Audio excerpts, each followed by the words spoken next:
आदाब, नमस्कार, खैर मकदम है आपका। मैं हूं आपके साथ शफान अंसारी। वक्त हुआ है बेबाक मुंसिफ का। लोकसभा चुनाव की तैयारियों के बीच आज देश में राज्यसभा की 15 सीटों पर वोटिंग हुई और गिनती अभी जारी है। सुबह 9 बजे से जारी वोटिंग 4 बजे खत्म हो गई थी।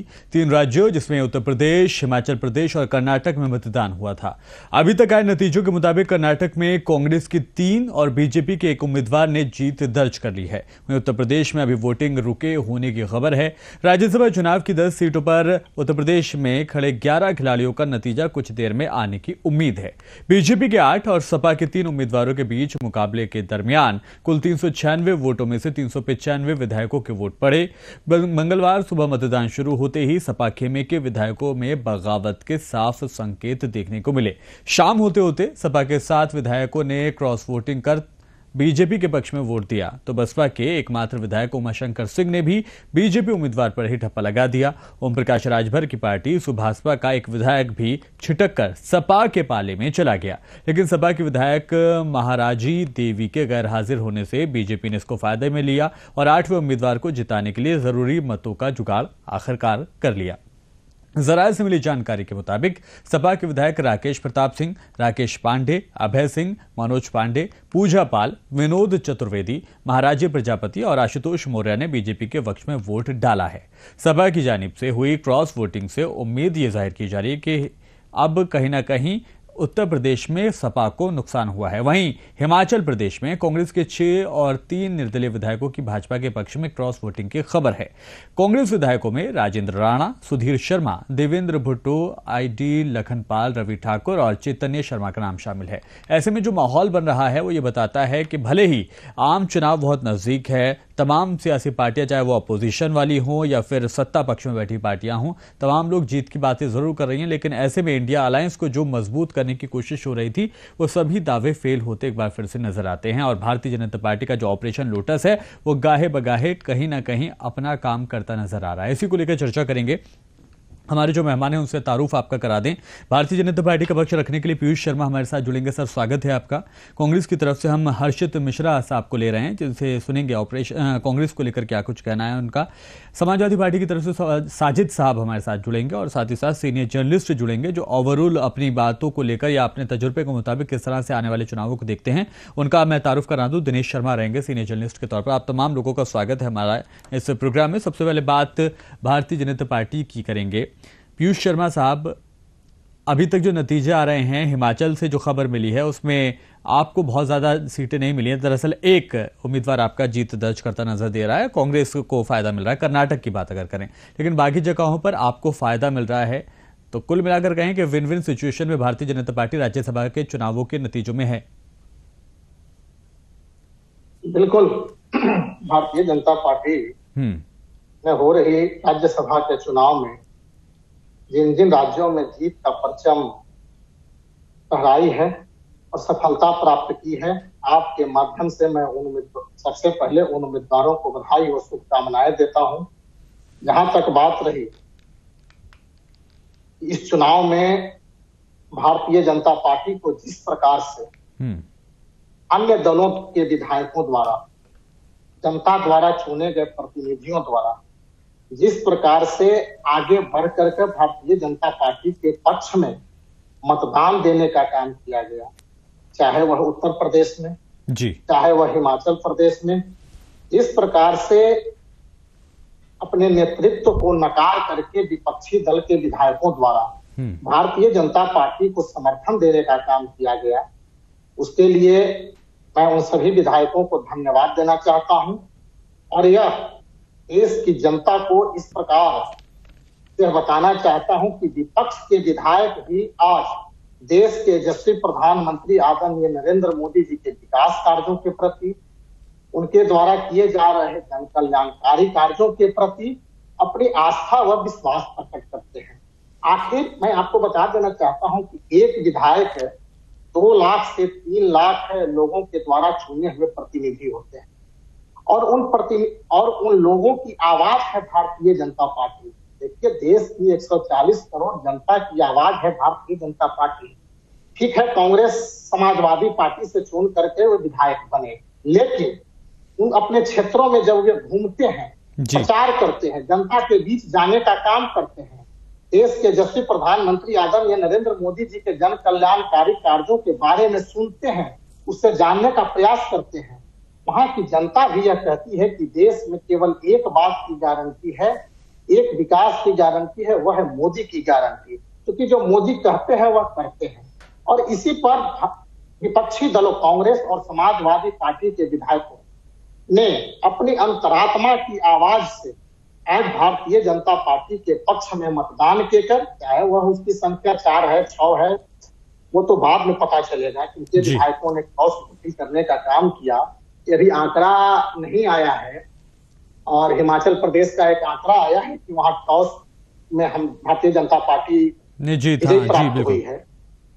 चाहे कितने भी विधायक ने क्रॉस वोटिंग किया या अंतरात्मा की आवाज से भारतीय जनता पार्टी के उम्मीदवार के पक्ष में वोट देने का काम किया, क्या भारतीय जनता पार्टी के लिए खुशी है? और हमें विश्वास है कि आने वाले समय में भी, क्योंकि देखिए ये विधायक जान रहे हैं, ये जनप्रतिनिधि जान रहे हैं कि हमारा जो नेतृत्व है वह कुछ नहीं, हमारा नेतृत्व बिल्कुल बिखरा हुआ है, हमारा जो नेतृत्व है वह आधार विहीन है, हमारे पास नेतृत्व की हमारे पास। ठीक है पीयूष शर्मा जी, मैं आऊंगा आपके पास। एक कमेंट में अपने बाकी साथियों का ले लेता हूं। समाजवादी पार्टी की तरफ चलेंगे। साजिद साहब, जो भारतीय जनता पार्टी के तमाम लोग कह रहे हैं कि दरअसल अंतरात्मा की आवाज को सुना गया और उसी के बाद भारतीय जनता पार्टी को क्रॉस वोटिंग की गई है, जैसे भी वोट किया गया है। आपको क्या लगता है, समाजवादी पार्टी को क्या लगता है कि अंतरात्मा की आवाज है या फिर कुछ और? जो जिस तरीके से भाजपा बल के दम पर जो है वो विधायकों को और ईडी सीबीआई का दुरुपयोग कर रही है, इससे साफ है कि संविधान खतरे में है। और बाबा साहब भीमराव अम्बेडकर जी ने पहले ही ये आशंका जताई थी कि सत्ता में बैठे लोग जो है वो धनबल और सत्ता का दुरुपयोग करके जो है वो इसका संविधान का पालन नहीं करेंगे। साजिद साहब, लोकतंत्र कैसे खतरे में हो सकता है? सर, खतरे में मुझे लगता है कि समाजवादी पार्टी के तमाम वो चेहरे हैं जिनको अपना सियासी मुस्तकबिल संवारने के लिए इधर से उधर होना पड़ रहा है या क्रॉस वोटिंग करनी पड़ रही है। क्रॉस वोटिंग वो नहीं कर रहे हैं, क्रॉस वोटिंग कराई जा रही है और उन पर दबाव तमाम तरह के हैं, जिसकी वजह से वो अपने बचने के लिए, क्योंकि भाजपा में आने के बाद जो है वो कितने ही वो उस पर दाग धब्बे हो या कितने भी आरोप हो वो फिर सब खत्म हो जाते हैं। आप अभी तक देखिएगा भाजपा में जो लोग गए हैं जिनके ऊपर पहले ईडी सीबीआई तमाम तरीके से उन पर शिकंजा कसा गया और बाद में जब वो भाजपा में शामिल हो गए तो कहीं भी उनका नाम नहीं है। चाहे आप महाराष्ट्र के आप देख लीजिएगा, भतीजे साहब सब पवार जी के भतीजे साहब देखिएगा, पवार जी, या फिर वो असम के मुख्यमंत्री देख लीजिएगा, भी तमाम बड़े नाम है। भाजपा जो है वो कहीं ना कहीं सत्ता का दुरुपयोग कर रही है, लोगों को डरा धमका रही है। और ये समाजवादी पार्टी के राष्ट्रीय अध्यक्ष जी ने पहले ही जताती थी कि भाजपा जो है सत्ता का दुरुपयोग कर रही है, लोगों को डरा धमका रही है। और जो लोग लड़ सकेंगे भाजपा से और जो उनसे नहीं डरेंगे वो मतदान करेंगे, और जो हो सकता है कि कुछ लोग डरेंगे वो लोग उस जगह भी मतदान के लिए जा सकते हैं या मतदान करने नहीं आएंगे। तो बड़ी बात है, तो वो चीज सामने आ चुकी है। लेकिन इसके बाद भी समाजवादी पार्टी के तीनों प्रश्नों की जीत तय है और कुछ देर में रिजल्ट आ जाएगा, साफ हो जाएगा। आप ये समझ ले। और ऐसे लोगों को जो जनता लोकसभा चुनाव के बाद फिर 2027 को विधानसभा चुनाव में ऐसे लोग बेनकाब होते हैं, जनता चुनकर भेजती है और वो जो है कहीं ना कहीं भीतरगात करते हैं और उसके बाद जनता के ताकत के आगे झुक जाते हैं। ऐसे लोगों को जनता आने वाले समय में चुनाव में सबक सिखाएगी और ये एक संविधान और लोकतंत्र के लिए भी खतरनाक है कि किस तरीके से दुरुपयोग करके दूसरी पार्टियों के विधायकों को छोड़ा जाता है। ईडी सीबीआई तमाम तरीके से आप देखिए, लगभग यूपी पूरे हिंदुस्तान में लगभग साल 411 समथिंग विधायकों को तोड़ा जा चुका है। ठीक, इस तरीके से। साजिद जी, मैं आऊंगा आपके पास। एक एक कमेंट सबसे ले लेता हूं पहले। पीयूष जी, मैं आ रहा हूं। एक बार मैं सीनियर जर्नलिस्ट के पास जाऊंगा, दिनेश शर्मा सर आपके पास। दिनेश शर्मा साहब, वही सवाल मैं आपसे कर रहा हूं जो मैंने साजिद साहब से किया था कि अंतरात्मा की आवाज है या फिर सियासी मुस्तकबिल देखा जा रहा है या फिर नए नए जो अफसर हैं उनको ढूंढने की कोशिश की जा रही है जो लोग क्रॉस वोटिंग कर रहे हैं? देखिए साहब, अंतर्राष्ट्रीय नहीं होती है जी। ये अपना सियासी मुस्तकबिल तय करने के लिए ही सब हुआ है और हो रहा है। जो लहर इस समय चल रही है उसकी चपेट में हर दूसरी बात, समाजवादी पार्टी के अध्यक्ष अखिलेश यादव की अपनी जितनी भी अब तक की रणनीतियां थी उन सब में विफल ही था। जब वो अपने एमएलए को नहीं रोक पाए तो लोकसभा इलेक्शन कैसे करेंगे बीजेपी? अभी तो और भगदड़ सामने है। मनोज पांडे का थे समाजवादी पार्टी के, उनका इस्तीफा एक मायने रखता है। और भी लोगों ने रिजाइन किए हैं कि नहीं कि वो सामने की बात है। उनके वो लोग अलग हुए हैं जिन पर बहुत बड़ा भरोसा हुआ करता। इसका मतलब बहुत साफ साफ है। राज्यसभा में जो इतने सीटों का चयन किया आपने, जय बच्चन को उतार दिया मैदान में। आपने ये नहीं देखा कि जय बच्चन का भारी विरोध है समाजवादी पार्टी, मामूली नहीं भारी। और दूसरे जो थे आप तीसरे कैंडिडेट जो थे आलोक, क्या नाम है, जो IAS रिटायर्ड IAS अफसर जो पहले गए थे, वो छवि अच्छी थी बहुत। अब तो उनको आपने तीसरे नंबर पर उतारा। आपकी कौन सी रणनीति है ये? रामजीलाल सुमन को आपने इससे उतारा क्योंकि औरंगाबाद में प्रताप जो है उनके जो भाई है राम गोपाल जी के लोग थे, उनको दलित वोटों की जरूरत थी, इसलिए उन्होंने उसको पूरा करने के लिए रामजीलाल सुमन को ले आया। आपने समझा इस बात को? समाजवादी पार्टी के अंदर आंतरिक जो स्थिति है वो भारी नाराजगी है। और डेमोक्रेसी की बात कर रहे हैं कि डेमोक्रेसी जी को देखनी चाहिए। बहरहाल कुल मिलाकर ये भारी सफलता है भारतीय जनता पार्टी एनडीए गठबंधन की, और इसमें जो समाजवादी पार्टी बहुत पीछे जा चुकी है। अब कोई चांस नहीं बचता कि लोकसभा चुनाव में, उत्तर प्रदेश के संदर्भ में लोकसभा चुनाव में इनके लिए कुछ बता। ठीक है, पीयूष शर्मा जी आप क्या कुछ कह रहे थे? समाजवादी पार्टी के प्रवक्ता भाई जो बता रहे थे, हाँ, मैं इनसे पूछना चाहता हूं, उत्तर प्रदेश में समाजवादी पार्टी के लगभग 8 से 9 विधायक भारतीय जनता पार्टी के उम्मीदवार के पक्ष में वोटिंग करने का काम किया, या इसकी संख्या 10 भी हो सकती है, यह तो बाद में पता चलेगा। लेकिन मैं इसे पूछना चाहता हूं, क्या उन 10 विधायकों के यहाँ जो ये आरोप लगा रहे हैं ईडी सीबीआई इनकम टैक्स का, या ईडी सीबीआई इनकम टैक्स इनके दरवाजे पर, इन 10 विधायकों के दरवाजे पर गई थी क्या? मैं इनसे पूछना चाहता हूं, क्या किसी भी इन 10 विधायक के आवास पर या इनके घर पर या कार्यालय में सीबीआई ईडी इनकम टैक्स जब कोई नहीं गई तो किस प्रकार से यह कहने का काम कर रहे हैं कि सत्ता के? और दूसरी चीज, हिमाचल प्रदेश में तो सत्ता कांग्रेस की है जी, हम तो विपक्ष की भूमिका में है। तो वहां तो जब सत्ता में कांग्रेस है तो यह कांग्रेस को यह खेल खेलना चाहिए था। आखिर भारतीय जनता पार्टी किसी को जोर जबरदस्ती से तो वोट दिलवाने का काम नहीं कर रही है। अभी आपने सुना होगा हिमाचल प्रदेश में कांग्रेस के प्रदेश अध्यक्ष का क्या बयान आया है। हिमाचल में कांग्रेस के प्रदेश अध्यक्ष प्रतिभा सिंह जी का बयान आया है, स्पष्ट मीडिया के समक्ष उन्होंने कहने का काम किया है। सभी चैनलों पर यह दिखाया जा रहा है कि नेतृत्व के प्रति विधायकों की नाराजगी जी।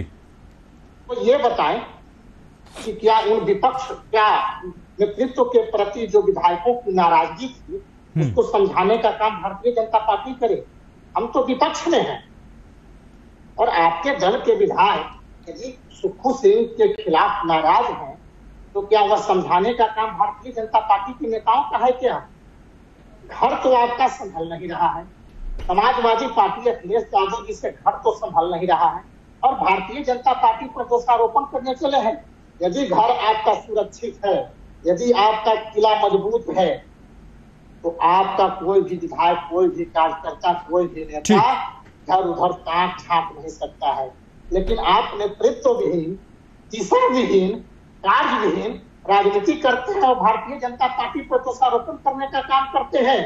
देखिए, देश की जनता इन सब बातों को जान रही है जी। इस प्रकार से आप देश के लोगों को धोखा देने का काम कर रहे हैं और भारतीय जनता पार्टी को कहते हैं कि लोकतंत्र खतरे में है। लोकतंत्र तो खतरे में 60 साल से था जब कांग्रेस की शासन थी। समाजवाद उत्तर प्रदेश में क्या था? जब समाजवाद पार्टी की सरकार थी उत्तर प्रदेश में क्या था? गुंडा राज, जंगल राज स्थापित था। कितने अपराध की, लूट की, हत्या की वारदातें होती थी। हमने वहां सुशासन और विकास का राज स्थापित किया। आज लोगों की आवाज है, वहां की आवाज है भारतीय जनता पार्टी। और जो विधायक आप चुने गए थे समाजवादी पार्टी से, वो भी उनकी अंतरात्मा की आवाज है। ठीक है पीयूष जी, ठीक है पीयूष जी, मैं आ रहा हूं। हमारे साथ कांग्रेस का पक्ष रखने के लिए हर्षित साहब भी जुड़ गए हैं। हर्षित मिश्रा, स्वागत है आपका। थोड़ा देर से जुड़े हैं लेकिन ठीक है। आपसे समझना चाहेंगे, अंतरात्मा का जिक्र आज बार बार हुआ है। कांग्रेस किस तरह से किले को भेदेगी 2024 में जो जीत का दावा किया जा रहा है आपके द्वारा? राहुल गांधी जो लगातार भारत जोड़ो न्याय यात्रा निकाल रहे हैं, अपनी जीत का दावा कर रहे हैं, लेकिन लगातार कमजोर भी पड़ रहा है उनका अपोजिशन का जो अलायंस है, इंडिया अलायंस, जिस तरह से कमजोर हो रहा है, कैसे पार पाएंगे इस डगर को आप? सर, इस पे हम अपनी एक छोटी सी बात रखना चाहेंगे। जी, आप सुन पा रहे हैं सर? बिल्कुल सुन पा रहे हैं। अभी आपने देखा सुप्रीम कोर्ट ने इलेक्टोरल बॉन्ड को लेकर कितना बड़ा झटका दिया। इनकी पार्टी ने इलेक्टोरल बॉन्ड के माध्यम से वसूली गैंग के तहत ईडी का, सीबीआई का प्रयोग, वो कंपनियां जो पहले भारतीय जनता पार्टी को चंदा नहीं देती थी, कांग्रेस को चंदा दिया करती थी, जब से उनके यहाँ ईडी सीबीआई का रेड पड़ा, तो अपने चंदे देने के तरीके को बदल दिया और उन लोगों ने भाजपा, जब बीजेपी को चंदे देने स्टार्ट कर दिए। इसके तहत इन्होंने 6500 करोड़ रुपए की वसूली की। इस वसूली की ही देन है जो आज सपा के विधायक, कांग्रेस के विधायक इनके कब्जे में। आपको बता दें, हरियाणा पुलिस हिमाचल प्रदेश से 6 कांग्रेस के विधायकों को लेकर गायब हुई। इसकी जिम्मेदारी क्या भाजपा सरकार लेगी? मैं जानना चाहता हूं कि देश में जिस प्रकार से इन्होंने अराजकता की अभी बात की, उत्तर प्रदेश की बात, उत्तर प्रदेश में हाथरस में इतना बड़ा कांड हुआ, क्या यही इनका सुशासन है? आपने देखा किसानों के ऊपर इनका गृह मंत्री गाड़ी चला दिया, क्या यही इनका सुशासन है? हर्षित जी, ये बातें आपने कही हैं, लगातार हम अपोजिशन के मुंह से ये बातों को सुन रहे हैं, लेकिन बावजूद इसके जो नतीजे हैं चुनावों के, वो आपके हक में नहीं जाते। मेरा सवाल यही था कि इंडिया अलायंस को मजबूत कैसे करेंगे? इंडिया अलायंस का जो एक बलून बनाने की कोशिश हो रही है, क्यों बार बार उसमें छेद हो जाता है? क्यों बार बार? अभी बीच में हालात सुधरते दिखाई दिए थे जब हमने देखा उत्तर प्रदेश में अखिलेश यादव और राहुल गांधी साथ साथ आ रहे हैं। इसके अलावा हमने देखा था पंजाब में आम आदमी पार्टी, दिल्ली को लेकर भी आम आदमी पार्टी और कांग्रेस का गठबंधन सही सही चल रहा था। जब जैसे ये फील होता है कि सब कुछ चीजें बेहतर हो रही हैं, ट्रैक पे आ रही हैं, तभी ऐसी कोई खबर आ जाती है जिससे सीधा इंडिया अलायंस को झटका लगता है। कैसे पार पाएंगे, कैसे मजबूत करेंगे इन चीजों को? देखिए सर, इंडिया अलायंस बहुत ही सेफ हाथों में है। आपको बता दें, जो सपा के विधायक उत्तर प्रदेश से बगावत करके वोट करे हैं, तो कहीं ना कहीं इसके व्हीप के चलते हुआ, अगर व्हीप जारी होती इसमें भी तो ऐसा नहीं। अंतरात्मा की बात करी, आप बताइए, अभी जल्दी में ही देखा स्वामी प्रसाद मौर्य भागवत गीता को गाली दे रहे थे, हिंदुत्व को गाली दे रहे थे, लेकिन उनका समर्थन ये लोग ले लेंगे, जरूर ले लेंगे। आपने देखा नीतीश की सरकार थी, मैं बिहार की बात करता हूं, नीतीश जी की सरकार थी, सदन के बाहर बीजेपी के कार्यकर्ता लोग इकट्ठा हुए थे, उन पर लाठियां चली। इनके ब्लॉक लेवल का एक पदाधिकारी था जिसकी हत्या की गई, जिसकी जान चली गई, फिर भी उन लोगों ने उनका समर्थन ले लिया। यह पार्टी सिर्फ और सिर्फ सत्ता में रहना चाहती है। नैतिकता, धर्म, इन सबका प्रयोग इसके लिए सत्ता में बने रहने के लिए होता है। और सर, इसी के साथ मैं अपनी बातों को कहना चाहता हूं, जैसा कि देखिए कर्नाटका में हमारी संख्या बहुमत में है, वहां एक की दाल नहीं गलने वाली, इनको भी पता है। बजरंग बली का नारा लेके आए थे, लेकिन कर्नाटक ने इन्हें अपना दिखा दिया कि इनकी यहाँ बजरंग बली की दाल नहीं गलने वाली है। ठीक है, बढ़ेंगे आगे। पीयूष शर्मा साहब, ये भी आरोप लगातार आपके ऊपर लग रहे हैं कि आप साम दाम दंड भेद के तरीके अपना रहे हैं और बार बार आप ये भी कहते हैं कि मोदी की गारंटी के जरिए आप जीत रहे हैं। अगर आप मोदी की गारंटी के जरिए जीत दर्ज कर रहे हैं, लगातार अपने इस ग्राफ को ऊपर ले जा रहे हैं, तो ऐसे जोड़ तोड़ की जरूरत क्यों पड़ रही है आपको? देखिए, मैं जोड़ तोड़ की राजनीति पर भारतीय जनता विश्वास नहीं करती है, लेकिन यदि भारतीय जनता पार्टी के जो सिद्धांत है, और उस सिद्धांत से जो प्रभावित होकर के, चाहे वह कोई भी दल, देखिए मेरा सीधा मानना है, हम उस दल के सभी व्यक्ति को, उन सभी विधायकों को, सांसदों को अपने दल में आने की इजाजत देते हैं जो सनातन को कभी अपमानित करने का काम नहीं किए हैं, जो सनातन के साथ, जो कभी हिंदुओं के देवी देवताओं को कभी अपमानित करने का काम नहीं किए हैं, उनके साथ भारतीय जनता पार्टी का दरवाजा सदैव खुला रहता है। तो सनातन को गाली नहीं देने का काम करते हैं, हिंदुओं के देवी देवताओं को गाली देने का काम नहीं करते हैं, जो परिवारवाद और वंशवाद की राजनीति से दूर रहते हैं, उनके लिए भारतीय जनता पार्टी का दरवाजा खुला रहता है। जो भ्रष्टाचार के साथ नहीं रहते हैं, उनके लिए भी भारतीय जनता पार्टी का दरवाजा खुला रहता है। यदि किसी भी दल का विधायक, अब देखिए महाराष्ट्र की बात मैं आपको बताता हूँ, महाराष्ट्र में उद्धव ठाकरे जी वहां के मुख्यमंत्री थे, और उद्धव ठाकरे जी अपने 44-45 विधायकों को अपने कब्जे में नहीं रख पाए, तो इसका दोषी भारतीय जनता पार्टी तो नहीं है। हम तो विपक्ष की भूमिका में वहां थे। एकनाथ शिंदे जी के नेतृत्व में यदि 40 से ऊपर विधायक एक साथ उद्धव ठाकरे जी के दल को तोड़ने का काम किया, उनके दल को छोड़ करके भारतीय जनता पार्टी के साथ आकर सरकार बनाने का काम किया, तो भारतीय जनता पार्टी इसमें कहां दोषी है? भारतीय जनता पार्टी तब दोषी थी जब इनके दल को ऑफर देती कि आप मेरे दल में आ जाओ, आपको मैं रुपया देता हूं, आपको मैं छापेमारी करवाता हूं, तब भारतीय जनता पार्टी यही तो अपोजिशन की तरफ से कहा जाता है पीयूष जी कि भारतीय जनता पार्टी के पास ऐसी वॉशिंग मशीन का बार बार जिक्र होता है कि जो भी आपके यहाँ जाएगा वो धुलेगा और पाक साफ हो जाएगा, उसके ऊपर ना ईडी की परेशानी है ना सीबीआई की परेशानी है। एक मिनट, अजीत पवार जी के यहाँ ईडी सीबीआई की छापेमारी हुई थी। यहाँ अजीत पवार जी को न्यायालय में अभी फिलहाल केस चल रहा है, ईडी सीबीआई के यहाँ केस चल रहा है। भारतीय जनता पार्टी के किसी नेता ने यह मीडिया के सामने या प्रेस कॉन्फ्रेंस करके यह बताने का काम कभी नहीं किया है कि अजीत पवार पर कोई दोष नहीं है, कानून अपना काम कर रहा है। अजीत पवार जी जिस दिन दोषी हो जाएंगे, देखिए छापेमारी से केवल दोषी कोई दोषी नहीं होता है, दोषी साबित करने के लिए तथ्य साबूत सब चीज चाहिए, और यदि कानून अपना काम कर रही है उसको भारतीय जनता पार्टी कभी रोकने का काम नहीं करती है। अजीत पवार को Bharatiya Janata party, ED CBI एक स्वतंत्र संस्था है। एक मिनट, और जब कांग्रेस करती थी भारतीय जनता पार्टी के नेताओं के, देखिए हम चुनाव जीत जाते हैं तो ये कहते हैं कि ईवीएम में इन लोगों ने, भारतीय जनता पार्टी के नेताओं ने ईवीएम को हैक कर दिया। जब ये चुनाव हार जाते हैं तो कुछ नहीं बोलते हैं, तो ये आरोप लगाना इनका काम है। कभी ये ईवीएम पर आरोप लगा देंगे, कभी ईडी पर आरोप लगा देंगे, कभी सीबीआई पर लगा देंगे। ठीक है पीयूष जी, मैं आप ही की बात को आगे बढ़ाते हुए साजिद साहब के पास जाना चाह रहा हूं। साजिद साहब, अपोजिशन में आप लोग बैठे हुए हैं, हर्षित जी भी बैठे हुए हैं अपोजिशन में।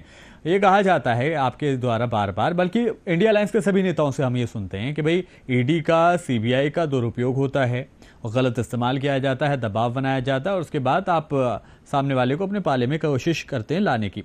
लेकिन आज जो कुछ हुआ है खासतौर पर उत्तर प्रदेश में कि 8 जो उम्मीदवार हैं वो क्रॉस वोटिंग कर देते हैं, यहाँ तो ईवीएम या फिर ईडी या फिर सीबीआई, इसका तो कोई दबाव ही नहीं था।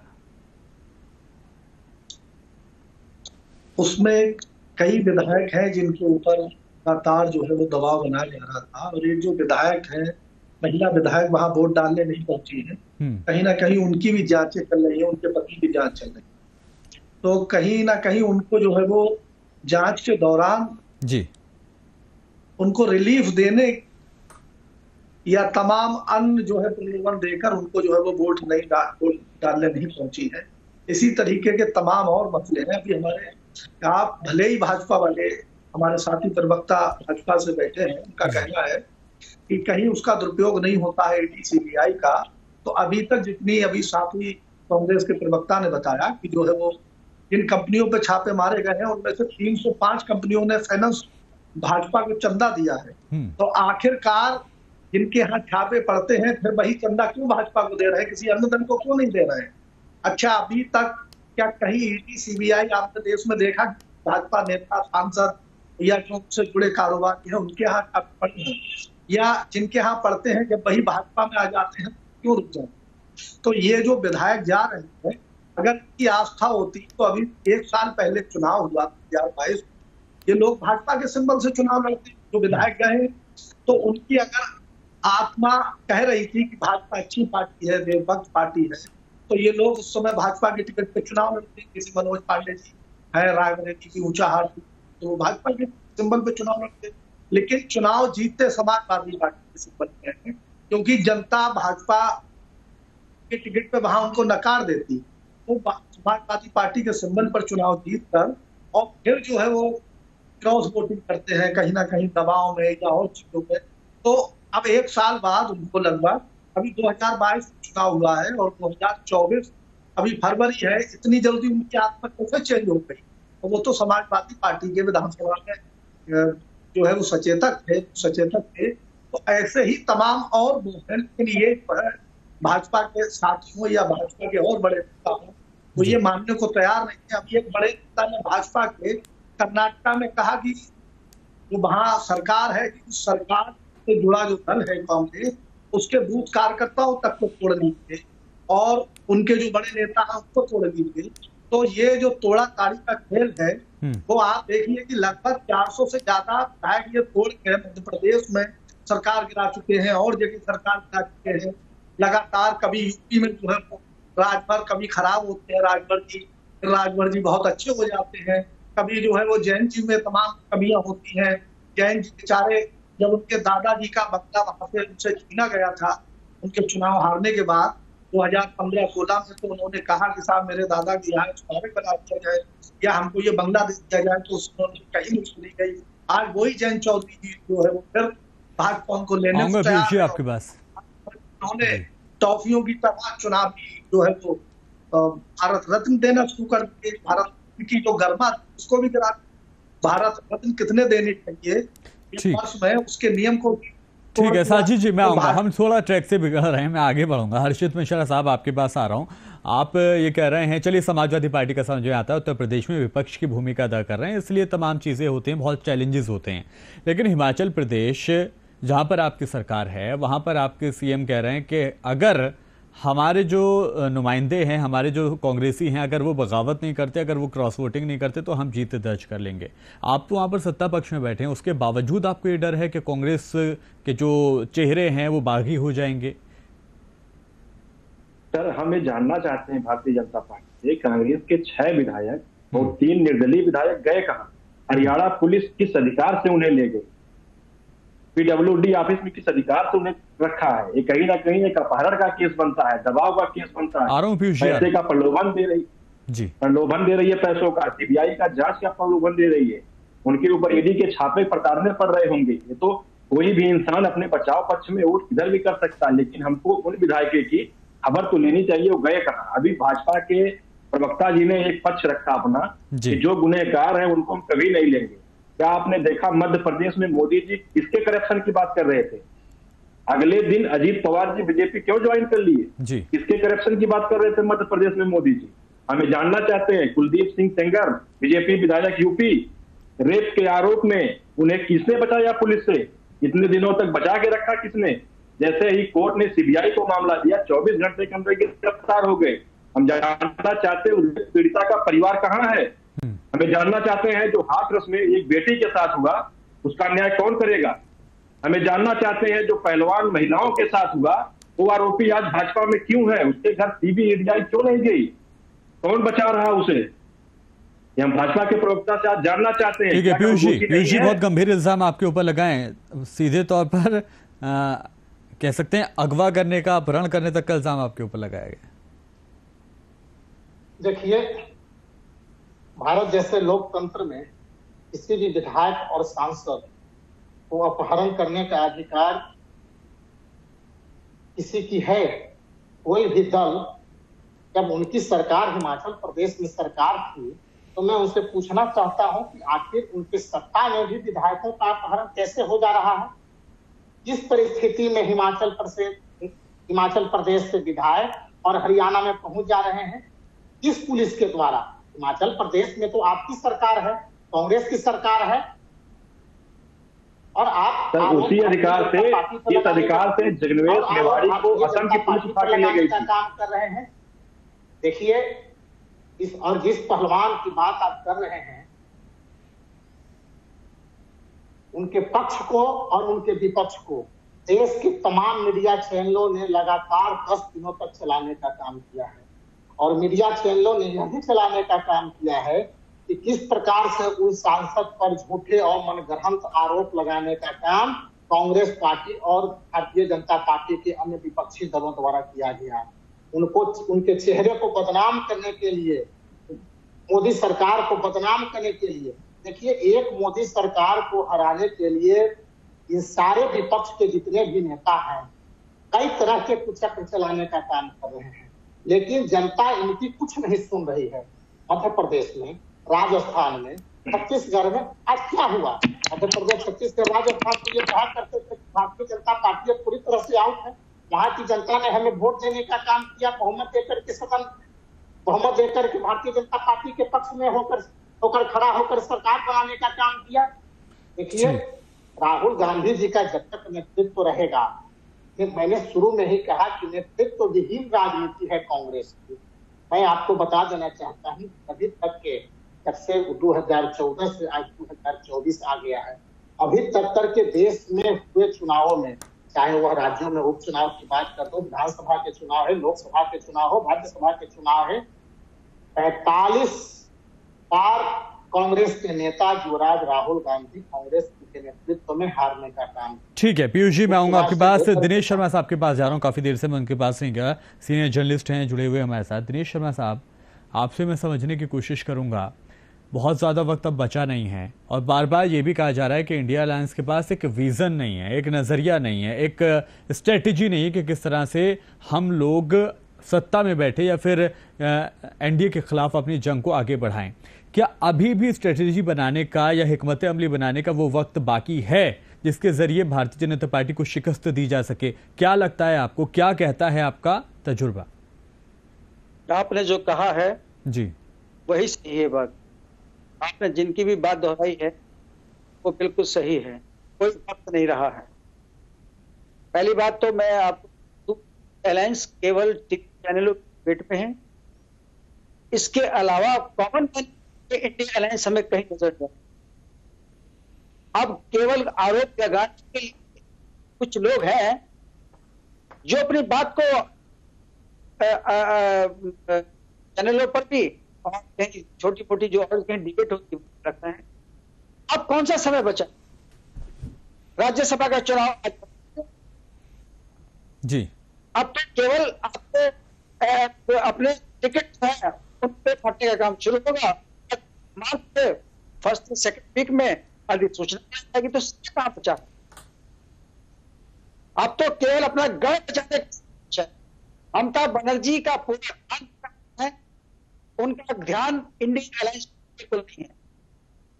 उधर आप बिहार में देखें, वहां पर भी मामला बहुत का।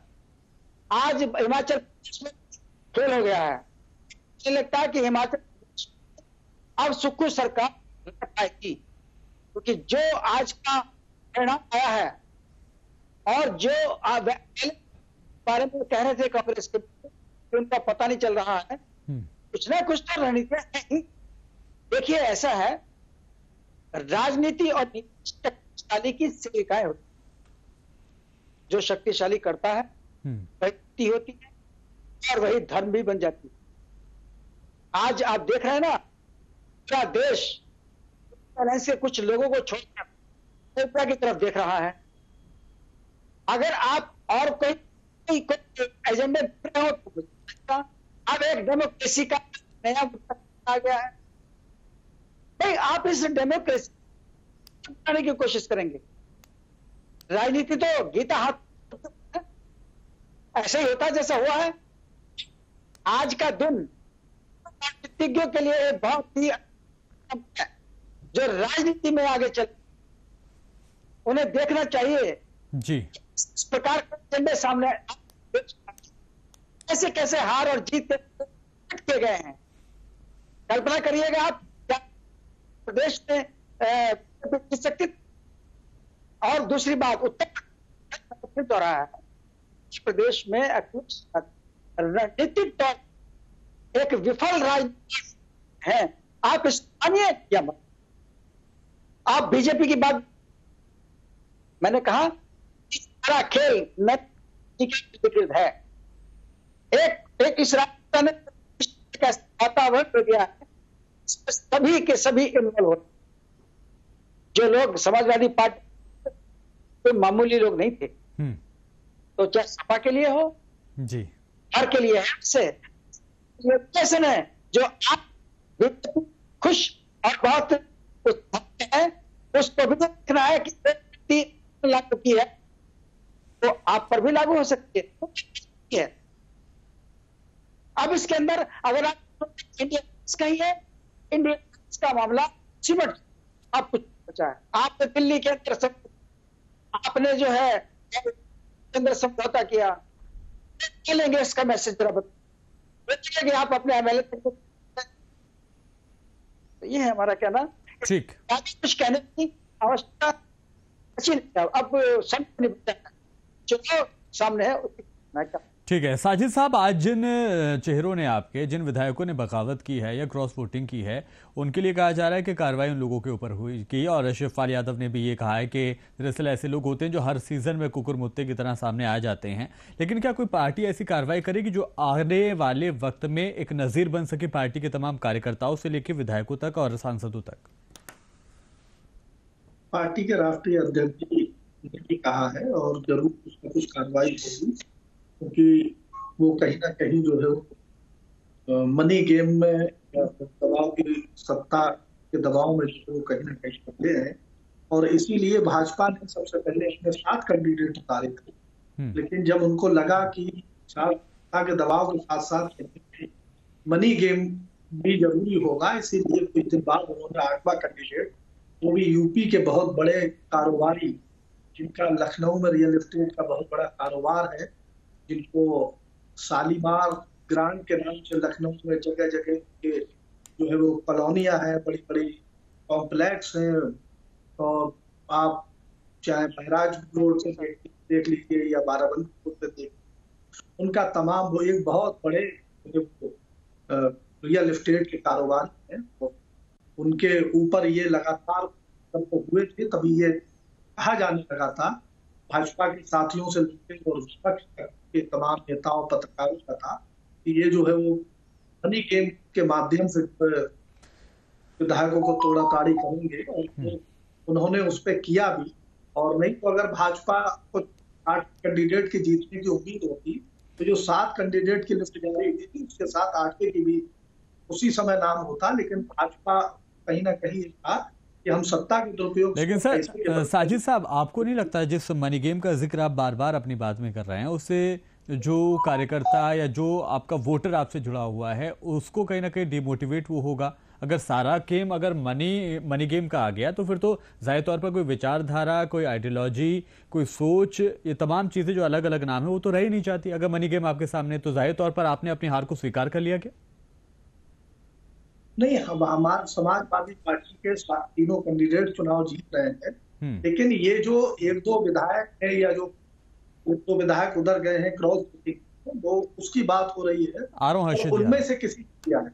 और मनी गेम जो है वो भाजपा दुरुपयोग कोई यहाँ यूपी में ही नहीं कर रही है, वो लगभग 400 से अधिक विधायकों को तोड़ के दूसरे दलों को के और सरकार बना चुकी है। जहाँ मध्य देख लीजिएगा, इससे पहले कर्नाटका देख लीजिएगा, और इससे पहले और भी कई राज्यों में सरकार गिराई है और बनाई है। तो वो ये खेल 2014 से शुरू हो चुका है, जो लोकतंत्र के लिए, संविधान के लिए बहुत खतरा है।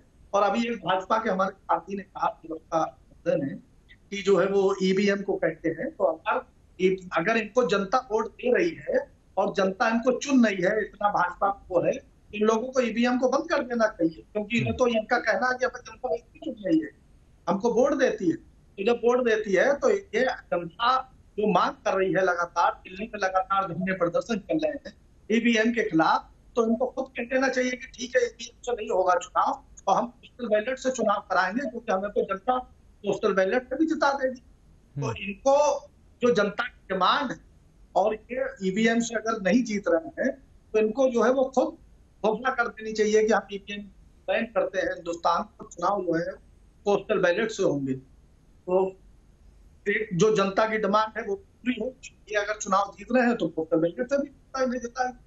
तो लेकिन ऐसा नहीं है, ये नहीं कहते, क्योंकि ये जो है वो बी है ईद के, और जो है वो धन पर सत्ता का दुरुपयोग ये जो हिंदुस्तान में चल रहा है। अभी एक भाजपा के 2015 के विधानसभा चुनाव के दौरान महाराष्ट्र के भाजपा के एक बड़े नेता हैं जो सेंट्रल मिनिस्टर हैं और महाराष्ट्र से ही आते हैं, एक नागपुर लोकसभा है, तो उनका कहना था कि जब कुछ लोगों को तोड़ाताड़ी चल रही थी तो उन्होंने कहा नहीं, लोगों को नहीं आना चाहिए, ये विचारधारा की लड़ाई होती है और विचारधारा कभी भी जो है वो बदली नहीं जाती है, भले ही सत्ता में रहे या ना रहे, विचारधारा नहीं बदलनी चाहिए। तो ये लोग जबरदस्ती दबाव बनाकर मनी गेम के माध्यम से, ईडी सीबीआई के माध्यम से विचारधारा बदलने का जो खेल शुरू हुआ, ये लोकतंत्र के लिए बड़ा खतरनाक ठीक है। ये भले ही जैसे बात करते हैं ये क्राइम की एनसीआरबी की रिपोर्ट जब आती है उसमें यूपी में क्राइम बढ़ा हुआ आता है। अब पिछले दिन को हरियाणा में एक सत्ताधारी पार्टी से जुड़े ही दल के एक प्रदेश अध्यक्ष और विधायक गोली मारकर सजे रहा, दिन में हत्या कर दी गई। एनसीआरबी की अभी रिपोर्ट आई है पिछले दिनों। आप ये समझ लीजिए जो यहाँ यूपी के अंदर बांध के मामले ऐसे आए हैं कि महिला पुलिस में शिकायत करने गई या अपनी जो है वो न्याय के लिए गई, उसके साथ जो है वो दुष्कर्म या तमाम तरह की घटनाएं या एनसीआरबी का अभी 2 दिन पहले ही जो है वो रिपोर्ट आई है। तो ये भले ही कहते रहे कि क्राइम नहीं है, क्राइम नहीं है, तो उसमें लेकिन क्राइम काला तो एनसीआरबी रिपोर्ट भेजती है तो उसमें जो है सबसे लगातार सरकार की अपेक्षा लगातार बढ़ता। तो ये जो है वो बहस कर सकते हैं, अपनी बात कह सकते हैं, लेकिन आंकड़े कुछ और है और जनता ये समझ रही है। लोकसभा चुनाव 2024 में समाजवादी पार्टी पीडीए के माध्यम से जीत दर्ज करने में कामयाब। हालांकि साजिद जी बोल रहे हैं कि जनता समझ रही है, उसके बावजूद जो नतीजे हैं वो कहीं ना कहीं भारतीय जनता पार्टी के बारे में नजर आते हैं, जिसके बाद ही कहा जा सकता है कि सारी मेहनत जो है वो कहीं ना कहीं पानी में मिलती नजर आती है। हर्षित जी कुछ कह रहे थे। अभी बीजेपी भारतीय जनता पार्टी के प्रवक्ता जी ने एक शब्द कहा कि हमारी पार्टी नेतृत्व विहीन हो चुकी है। हम चाहते हैं, इन्होंने कहा मोदी के गारंटी पे हम चुनाव जीतते हैं। मैं पूछना चाहता हूं कि प्रत्येक नागरिक के खाते में 15-15 लाख जाएंगे, ये गारंटी क्या मोदी की नहीं थी? स्विस बैंक से काला धन वापस लाएंगे, क्या यह मोदी की गारंटी नहीं थी? 2 करोड़ युवाओं को रोजगार देंगे, क्या यह मोदी की गारंटी नहीं थी? अगर ये मोदी की गारंटी नहीं थी तो किसकी गारंटी थी? और अगर ऐसी गारंटी नेतृत्व दे के चुनाव जीतती है तो ऐसे हम नेतृत्व विहीन ही चुनाव लड़ना चाहते हैं। हम जनता को भी बलगाने का काम नहीं करते, जनता को बहकाने का काम नहीं करते, हम सत्यता पे चुनाव जीतते हैं। 2009 में हमारी सरकार बनी थी, पूरे भारतवर्ष के किसानों का कर्ज माफी का हमने कार्य किया था। आज उन्हीं किसानों के ऊपर कीलें लगाई जा रही हैं। आप देख रहे हैं बॉर्डर ऐसे बनाया गया जैसे कीलें लगाई जा रही हैं। ऐसे तो पाकिस्तान और चाइना के लिए अगर किए होते तो 10 फिंगर से लेके 4 फिंगर तक हमारी सेना पीछे नहीं हटती। अगर इन्होंने ये जरूरत पाकिस्तान के साथ करी होती तो आज पुलवामा में हमारे जवान शहीद नहीं होते। मैं जानना चाहता हूं उस शहीदों के जो जांच इन्होंने करवाए वो किसकी गाड़ी थी, किसके नाम की नंबर थी, वो कौन थे जिन्होंने आक्रमण करे? इनके पास कोई जवाब नहीं है, कोई जवाब नहीं है, बस इनकी मोदी की गारंटी चलती है। मैं जानना चाहता हूं बिपिन रावत हेलीकॉप्टर जो क्रैश हुआ था वो कौन थे वो लोग, क्या गड़बड़ी थी, जांच में इन्होंने क्या फाइलें पाई? इनके पास कोई जवाब नहीं है। भारतीय जनता पार्टी सिर्फ एक झूठी पार्टी है, एक अन्याय पार्टी है। आज उत्तर प्रदेश की आप हालात देख लीजिए, उत्तर प्रदेश की हालात देख लीजिए। 50 लाख लोग उत्तर प्रदेश पुलिस का फार्म डाले थे और एक बार में सारे पेपर लीक कर दिए गए। प्रश्न से पहले लोगों के पास उत्तर पहुंच गए। ये इनकी सरकार की वास्तविकता है। ARO का पेपर उत्तर प्रदेश की सबसे बड़ी संस्था यूपीएससी ने करवाए और सारे पेपर लीक हो गए। ये इनकी सत्यता है। आर्मी की भर्ती जो पहले पूरा हुई करती थी, इन्होंने 4 साल के लाया। इन्होंने अपने सारे मोदी की गारंटी फेल कर दिया। अगर ऐसी गारंटी ये देते हैं तो नहीं चाहिए हमें ऐसी गारंटी। एमएसपी से आज 2 साल में इन्होंने कमेटी बैठा रखी है। मैं जानना चाहता हूं कमेटी ने क्या रिपोर्ट दिए? जिस MS स्वामीनाथन को इन्होंने भारत रत्न दिया, मैं जानना चाहता हूं उनकी कमीशन, उनके दिए गए विचार कब लागू करेंगे? इनके पास इसका कोई जवाब नहीं है, कोई जवाब नहीं। ठीक है पीयूष जी, आप लगातार बात करना चाह रहे थे, लेकिन उससे पहले सवाल मैं भी यही दोहराना चाहूंगा कि मोदी की गारंटी में क्या काला धन नहीं आता क्या? बिल्कुल। क्या काम किया अब तक, क्या रोड मैप उसके लिए बना? कोई आंकड़े आपके पास हैं क्या? सत्ता पक्ष के पास कोई जवाब है इसको लेकर? देखिए, 2014 के पहले देश की अर्थव्यवस्था क्या थी, देश किस स्थान पर खड़ा था, और आज 2024 में देश किस स्थान पर खड़ा है, आप भली भांति जानते हैं। 2014 में देश 11वें स्थान पे खड़ा था, आज हम चौथी और 5वें स्थान पर खड़े हैं। मैं आपको बता देना चाहता हूं कि 2026 आते आते सर डाटा आप कहां से लाए? ये विश्व परचेजिंग पब्लिक परचेजिंग सुन लीजिए, जवाब बोल रहे तो मैं नहीं बोल रहा था। अरे आपके एक बात का मैं जवाब दे देता हूँ, एक बात का मैं जवाब देता हूँ। 60 साल तक कांग्रेस, भारतीय जनता पार्टी के विपक्षी दलों ने, जिसमें अभी शामिल थे, मुलायम सिंह यादव भी शामिल थे, उस सत्ता में जो मजा 60 साल तक देश में 140 करोड़ देशवासियों में केवल 8 करोड़ देशवासियों के करीब के खाता खोलने का काम हुआ था। आज 40 करोड़ देशवासियों को शून्य पर खाता खोलने का काम भारतीय जनता पार्टी ने किया। आज देश के 80 करोड़ देशवासियों को मुफ्त में भोजन देने का काम भारतीय जनता पार्टी कर रही है। भारतीय जनता पार्टी कर रही है। राफेल में नहीं मालूम कि देश के 80 करोड़ देशवासी तो देश के यशस्वी प्रधानमंत्री आदरणीय नरेंद्र मोदी जी मुफ्त में 5 किलो अनाज दे करके तो 2 साल की रोटी देने का काम कर रहे हैं, मुफ्त में भोजन देने का काम कर रहे हैं। ये लोग तो देश को लूटने का काम किए, देश को बर्बाद करने का काम किए। ये नहीं मालूम है वही देश जिसको आप लूटने का जिम्मेदारी लगा रहे हैं, उसी के दिए हुए राशन को मोदी जी फ्री में गाँव बांट रहे हैं। 2013 में हमने इतना FCI के गोडाउन में हमने इतना राशन इकट्ठा किया था कि देश को 20 साल बिना खेती किए हम खिला सकते थे। वो आपातकाल के लिए रखा हुआ राशन था जो आज आप फ्री में बांट रहे हैं। ये लोग 2G 4G 6G इन लोग के पास, यदि घोटाले की राशि को बताने का काम करूंगा तो आप हतप्रभ हो जाइएगा। कांग्रेस के शासन काल में कितने घोटाले हुए हैं, उन्हीं घोटालों की तो जांच हो रही है। कौन सा घोटाला? किसी प्रकार का घोटाला कांग्रेस में नहीं हुआ। वो वोट घोटाला आप नहीं कर पाए। ठीक है पीयूष जी, हर्षित जी, ठीक है। घोटालों को लेकर तो मुझे लगता है कांग्रेस के ऊपर कई इल्जामात लगे थे, जिसको लेकर एक बड़ा एजेंडा भी चला था, और घोटाले इतने सारे कांग्रेस के राज में हुए थे जिसकी वजह से कहा गया था कि ये घोटालों की सरकार है और इसी वजह से सत्ता परिवर्तन का बनाया गया। तो खैर वो तमाम बातें अलग हैं। दिनेश शर्मा साहब, आपके पास आना चाह रहा हूँ। लास्ट कमेंट का वक्त भी तकरीबन मेरे पास हो गया है। आपको क्या लगता है, क्या कहता है आपका तजुर्बा, जो आज के नतीजे आए राज्यसभा के चुनाव के नतीजे, क्या इससे इंपैक्ट होगा लोकसभा के चुनावों पर, जिसमें कुछ ही महीने का वक्त बाकी है? बिल्कुल, अभी तक कहीं पर भी कोई जनता के सामने नहीं गया है कि भारतीय जनता पार्टी तरफ जा रही हो। हर जो भी मुद्दा उसमें बीजेपी पड़ रही है।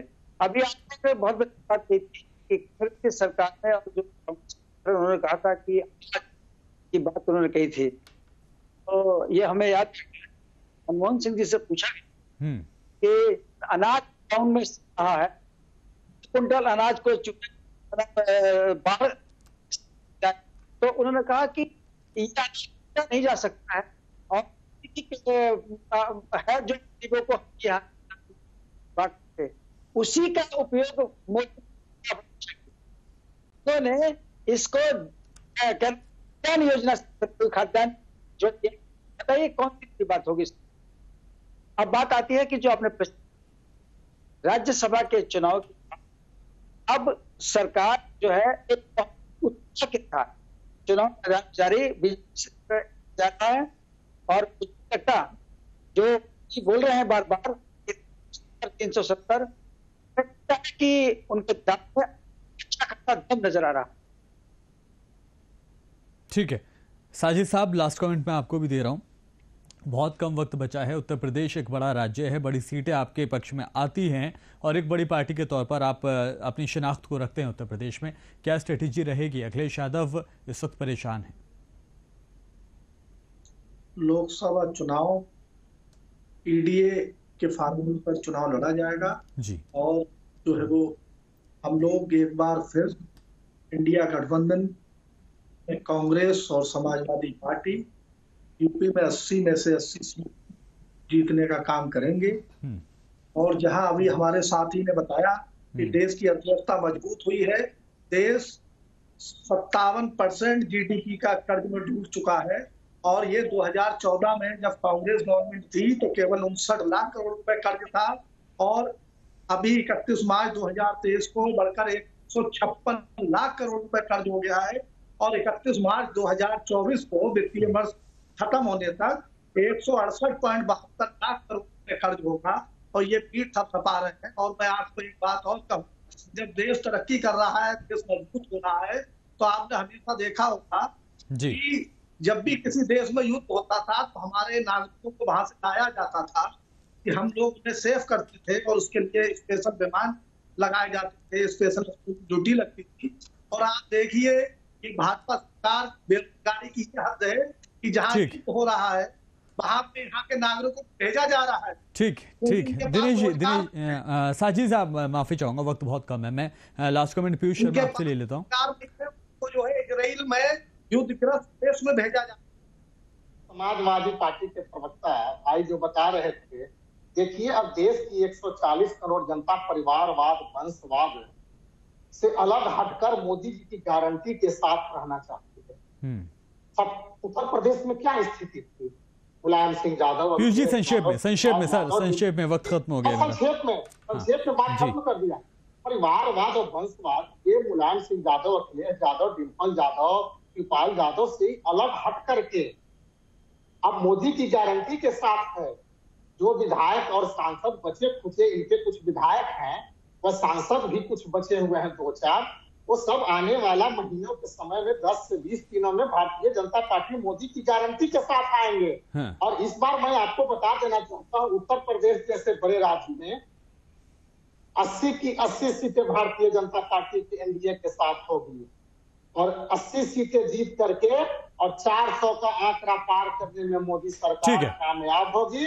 और एक बार से फिर हम मोदी जी के नेतृत्व में देश की सेवा करने का काम। हर्षित जी 400 पार का नारा दे रहे हैं एक बार, प्रधानमंत्री लगातार कह चुके हैं और उसके बाद भारतीय जनता पार्टी के तमाम चेहरे कर रहे हैं, चाहे वो छोटा हो या बड़ा हो।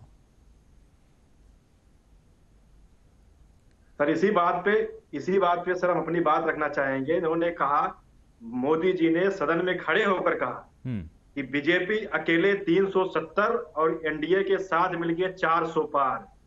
मैं पूछना चाहता हूं, क्या इंडिया से ज्यादा एनडीए में नहीं है लोग? इंडिया से ज्यादा पार्टियां मिलके एनडीए बनाई हुई हैं और जो इनके ऐसे जो हैं, आप एक बात देख लीजिए, इनकी जो हिंदी, हिंदू, हिंदुस्तान के नारों के साथ ये चल रहे थे, उसके अतिरिक्त भाजपा पार्टी पूरी तरीके से गायब हो चुकी है। आप दक्षिणी भारत उठा के देख लीजिए, एक गायब हो चुके हैं। बस हिंदी बेल्ट और धर्म का नशा इनके लिए। ठीक है हर्षित जी, ठीक है, मेरा वक्त खत्म हो गया, लेकिन हिंदी बेल्ट पे काफी हद तक, हिंदी बेल्ट कह लीजिए या फिर जाट बेल्ट कह लीजिए, तमाम जगहों पर बीजेपी का कब्जा होता दिखाई दे रहा है। बहुत शुक्रिया तमाम लोग हमारे साथ जुड़े इस चर्चा में। तो राज्यसभा चुनाव के नतीजे जो आए उसके बाद ही कहा जा सकता है कि भारतीय जनता पार्टी ने आगे एक कदम और बढ़ा दिया है और लोकसभा चुनाव के अपने रास्ते को, इस सफर को और आसान कर दिया है। फिलहाल बेबाक मुंसिफ में इतना ही। आप बने रहिए मुंसिफ टीवी के साथ।